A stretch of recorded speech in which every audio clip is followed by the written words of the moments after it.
Hello students, welcome to EPG Pathshala. I am Dr. Tejendra Sharma, Professor, Department of Commerce, Kurukshetra University, Kurukshetra. Today we are going to discuss the topic Leadership Styles in China. Students, after completing this module, you will be able to understand the concept of leadership style in context of China and also do comparison of the leadership styles in Japanese, US and Chinese companies. Students, as you all are aware, China has emerged as an economic superpower of the 21st century, and any firm aspiring to become a great firm needs to do business with China. With its history extending to over a couple of millenniums, China is a very interesting place to do business. It's a great society with several interwoven aspects encompassing its philosophy, governance, living, and also the style of managing the business. Students, Chinese culture is really very unique from the rest of the world and has an interesting blend of the values nurtured over centuries with the assimilation of modern thoughts and technologies. Every country of the world does business with China, and almost every company has direct or covert inputs into its business which come from China. In order to understand the management style in China, students, it's really very important to understand the Chinese society, as management style of any society are a reflection of the manner in which the members of the society conduct themselves. The relationships and the communication within the firms has a reflection of the culture of the society. Also, China is an interesting case of how a single party ruled nation can assimilate such a high degree of economic liberalism and attain a very high economic growth within a few years. Students, China has allowed the traditional cultural values, Confucian values, and the present day modernity to blend and develop into a unique, symbiotic mix of inputs that facilitate the business in the subcontinent. In order to understand the Chinese management styles, it is really very important that first we understand the Chinese culture and the Chinese values. Students, let's start with Confucianism. Confucianism, also known as Ruism, is a traditional philosophy which governs the way of life in China. The ideas emanated from the thoughts of a Chinese philosopher, Confucius, who lived around 551 to 479 BC and who gave the principles of good life. Confucianism is a unique blend of values for the individual, the family and the individual. With regards to the ordinary activities of human life, especially the human relationships as a manifestation of the sacred, focusing on the practical order. There are three basic ethical concepts and practices in Confucianism. First is the Ren.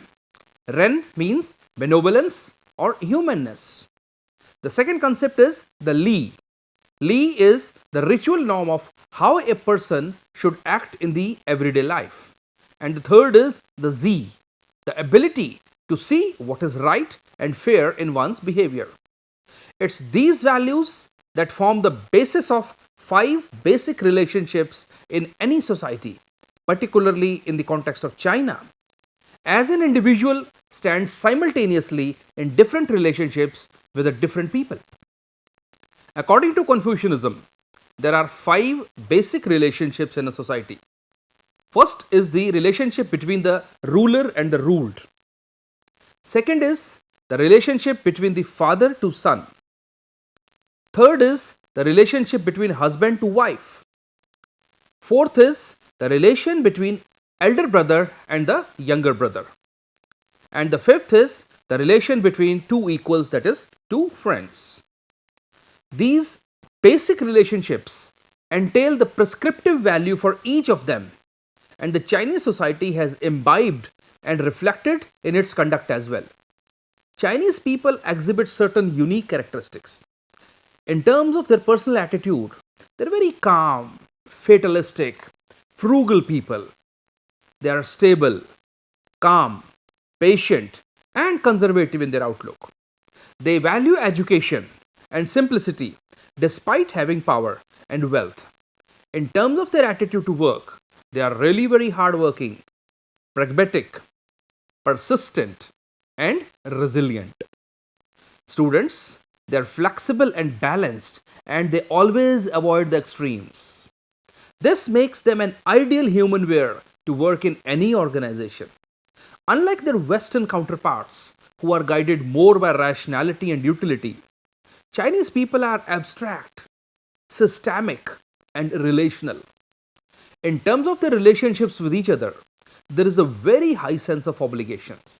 It's really very important that the five basic relationships which were explained above, you will find that in first four, there is a relationship between a superior and a subordinate, implying that both need to have a sense of obligation towards each other in order to maintain the power balance between them.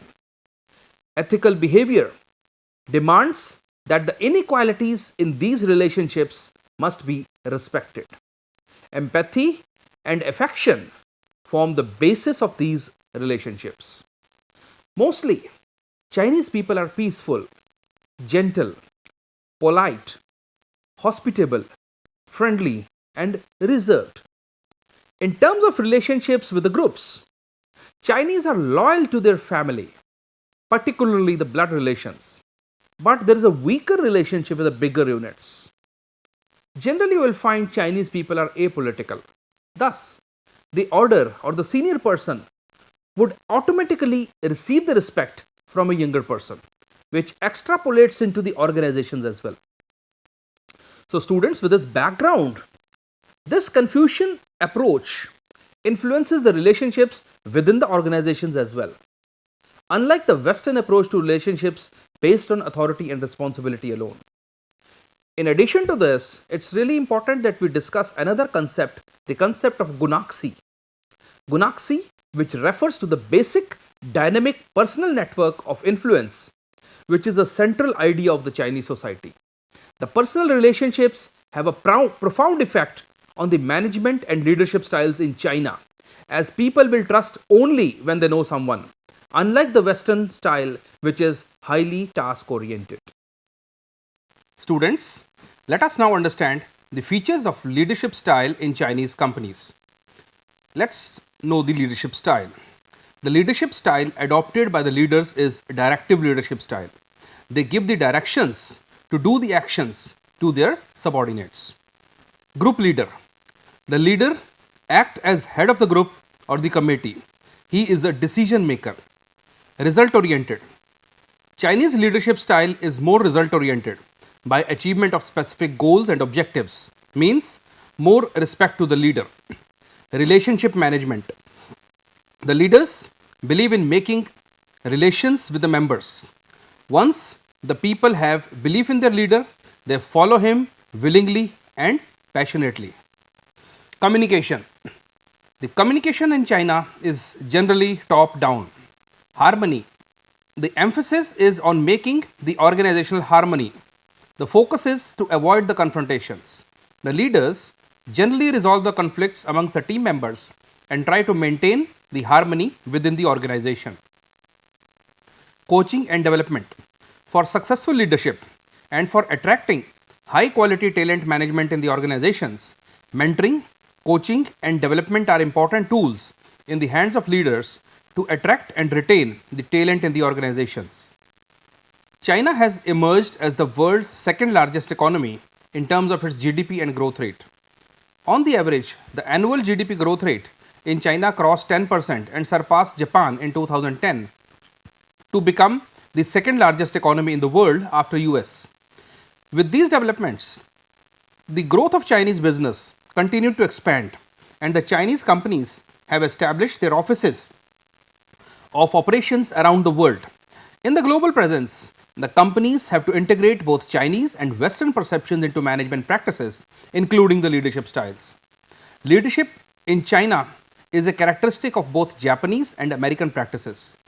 The leadership style used in China is generally directive. The relationship between the leader and the subordinate follow the parent-child relationship as the transactional analysis items. The leader is the head of the group or the committee. The orders of the leader are expected to be obeyed by the subordinates. Leadership in Chinese companies is also guided by the common values and harmony as believed in the Japanese leadership style rather than confrontation as in the American leadership. However, communication is top down as is done in many American companies.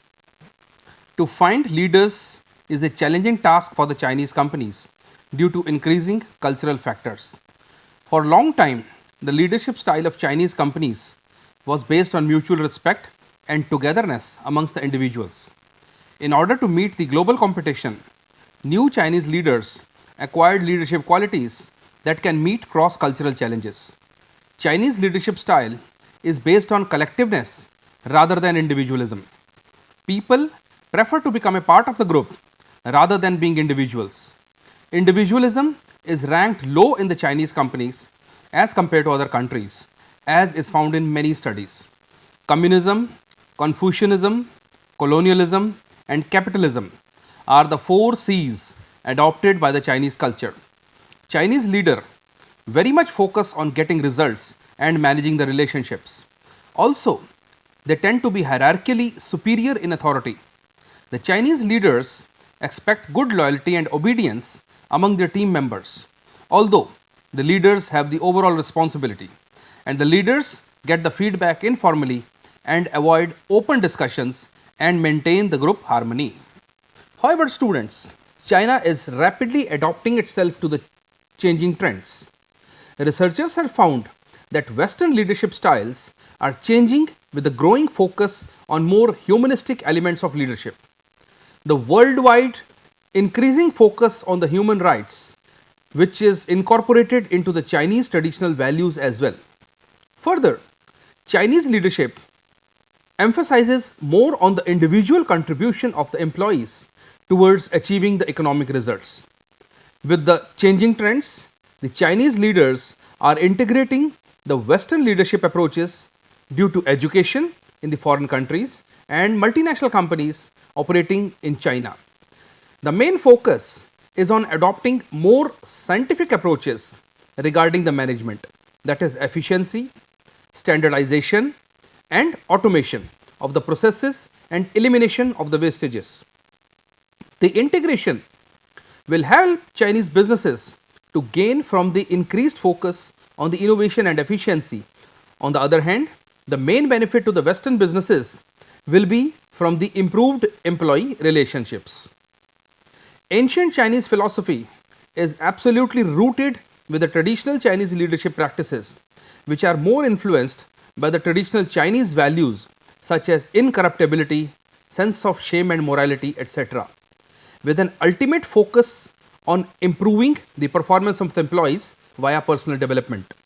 Chinese business environment turns the expectations of the leaders more towards fulfilling the ethical considerations over and above the achievement of the profit. Other fundamentals of Chinese leadership principles include assuming the role of inspirational character, leading by example in terms of promoting quality, and simple living and harmony with nature and others. According to a study published in Harvard Business Review in 2014, Chinese management practices are characterized by 3 major leadership styles, that is, leadership style with simple organizational structure, leadership style with localized value prepositions, and leadership style when the products are to be developed at a quick rate. These are discussed herein. Leadership styles with a simple organizational structure. Chinese leaders are notorious for controlling the companies from top. What is less well known about them is how much they decentralize. It helps them to respond to the market shifts and swiftly growing business structures. Chinese business environment is characterized by a constant rate of adaptation, which requires on the part of leaders not just to keep pace with the markets, but also with the differences that are to be faced in the development process of each area and the power of local officials. However, these differences are witnessed to be blunt in nature. That's why the Chinese companies construct the business structures that give business units nearly total autonomy, as in the case of Media, China's second largest home appliance maker. Media is characterized by its various product lines which operate as independent businesses rather than as part of larger matrixed organizations. And each independent business unit has a leader responsible for its activity. Thus, the focus is put more and more on fixing autonomy and accountability. Chinese enterprises can afford to employ more and more people as it produces more in house and pay employees less than their counterparts. Further, a country characterized by little or no access to more or less business infrastructure is left with only single option to grow, that is to ensure the growth of manpower exists within the country. Moreover, Chinese leadership initiators rely more on the direct reports to the possible extent. These leaders consider the concept of decentralization and flat structures to the possible extreme. Companies in China operate in two main frames. According to Chinese initiators, they usually appoint two managers. Each one is self-directed and responsible for one time frame and thus competing effectively for the scarce resources. It can be said that Chinese leaders prefer direct conflict over a more complex one and a cooperative management structure.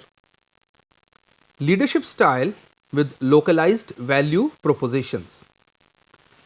Most of China is still at the developing stage, which means that it is characterized by inexperienced customers, overcapitalized companies, no proper branding, and unique local business customs and traditions, etc. What is quality? Simply, quality reflects the local needs. Its best example is Sany, the top construction company in China. It demonstrates how different is the assignment of adapting to the local customers and government than others. Acclimatizing its equipment offerings for the local leasing companies enables them to compete on their preferential access, not on durability. Further, it helps to keep their capital commitments down by having the option of demand financing. Further, it has also used the very local distribution systems. It considers how managers who know more people at various places ensure a quick and a reliable way to go to the market. Third is the leadership style when the products are to be developed at a very quick rate. The rate at which Chinese companies develop new products for its existing technologies and by upgrading its large scale production is very high. And it's also quite impressive. It's crucial reason that Chinese have come to dominate the global market. The ability of the manufacturer to launch new and latest offerings is by the product of heritage. Companies like Media, Wangxiang, and Good Baby started out manufacturing those goods that they didn't design. They cultured themselves about how to deal swiftly to meet the buyer's demand for speedy improvement. To adapt designs that requires other alternative material instead of the original materials that might be too expensive or unavailable at that particular period of time. To transform equipment so that different products could be produced with the same equipment and above all keep the costs down without compromising on the quality aspect. Students, now let's compare the Japanese, US and the Chinese leadership styles. We'll compare them on different bases. As we can see, the leadership style of Japanese companies is basically paternalistic style of leadership, whereas US and China, they both follow the directive style of leadership. The approach of leaders in Japanese companies act as social facilitators and as member of the group. Whereas in the US companies, the leader acts as the head of a group and decision maker. And in Chinese, leader also acts as the head of the group and the decision maker. In terms of decision making, in the Japanese companies, the decision making is done through the group decision making. Whereas in US, it is done by the individuals. In China, it is also done through the group decision making, just like the Japanese companies. Confrontation. More emphasis is on the harmony and there is avoidance of confrontation in the Japanese styles. Whereas in US, there is a face-to-face confrontation which is quite common. Chinese usually lay emphasis on harmony and they also want to avoid the confrontation.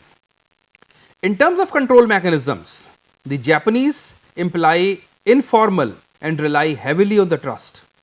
Whereas US, they follow the explicit style, that is rely more on what to control and how to do it. Whereas Chinese leadership style is implied and informal, resembling more like their Japanese counterparts. In terms of the approach, the Japanese and the Chinese both have a collective approach, whereas the US leadership style is highly individualistic in its approach. Social responsibility for Japanese companies as well as Chinese companies is very high. Although Chinese companies are not only having high social responsibility, they are also having high outcomes. Whereas US leadership style, it's a bit high. As far as communication is concerned, in the Japanese companies, they follow both way communication, that is top down as well as bottoms up. And it also includes the informal communication. Whereas the US, they generally follow the top down communication, more formal and in the written form. Whereas Chinese leadership generally follows top down communication. So students, we find that Chinese leadership style resembles with American style as well as Japanese style in certain aspects, and in certain aspects it is different from them. Students, now let's try to see how globalization has impacted the Chinese leadership style.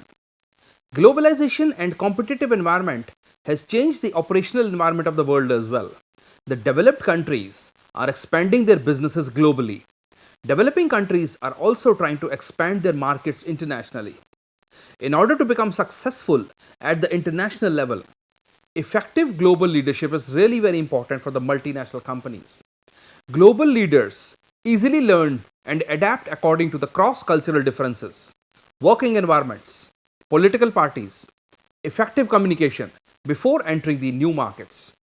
Western countries have already developed a well internationally as compared to many Asian countries. Amongst the Asian countries, Chinese economy has emerged as the fastest growing economy in the world. Many of the multinational companies have entered China to locate new markets and supplies. Global leaders were taught to have multicultural leadership skills to lead their organizations and to operate in China. The leaders are taught to respect the traditional Chinese values. Chinese leadership challenges. Students, as you know, China has adopted one-child policy. It has always faced workforce shortage at all the employment levels, including the senior positions. The labor turnover rate is also very high in China's working environment. Chinese employees are free to change their jobs. Hence, their involvement and participation with their working environment is low. Most of the top and executive positions are not open or available for local leaders. Also, most of the multinational companies prefer to employ expatriates instead of promoting the local talent. The local leaders generally claim about the slow training and coaching programs for them to meet the expectations and needs of the organization. The next challenge for global leaders is the education system in China. Chinese education system focuses on memorization and recitation rather than problem solving or strategic thinking. Another challenge for the global leaders is the philosophies. Confucianism and Taoism are followed by the Chinese culture. The goals, values, and expectations of the two philosophies are quite different from those of the Western countries. The global leaders easily handle and manage these differences. Due to the rapidly growing economy and various cultural and political differences, the leaders are changing and adapting their leadership skills in the host countries. Confucianism was the most important cultural and business philosophy within China, which existed for over 2000 years. The philosophy had its great impact on the mindset of the Chinese people. The Confucian philosophy focuses on having a harmonious working environment within the workplace and having good social relationships along with the excellent business operations. To be successful in Chinese environment, global leaders adapted to this philosophy. Initially, multinational companies used to employ expatriate leaders in the Chinese offices. However, due to lack of awareness of the cultural differences in China, they shifted their preference to develop their own local talent and provided them training to become effective leaders. So students, now I would like to summarize of what we have learned. As we all know, leadership is the most effective method of motivating people in the organization, and it's through effective leaderships that the managers guide and influence the action of the employees. Leaders help a group to achieve the goals through maximum utilization of the capabilities, and there are different techniques or styles of leadership which are adopted by the managers to take control over the employees and decision making process. As we have already learned in the subsequent modules as well, the major categories of leadership style can be divided into autocratic, democratic, and laissez-faire. In different countries, leaders adopt themselves according to these requirements of the country, keeping in view the differences in the culture. A lot of difference in the leadership style of China, US, and Japanese leaders can be found on the basis of various dimensions. As far as employees are concerned, decision-making process, corporate social responsibility approaches are concerned, Chinese leadership follows the Japanese leadership style. While on the basis of communication, work efficiency, the Chinese leadership follows the American leadership style. Chinese companies can learn a few things from the Americans. However, the Americans also need to learn certain things from the Chinese as well. In the global presence, the companies have to integrate both Chinese and the Western perceptions into management practices, including the leadership styles. Thank you.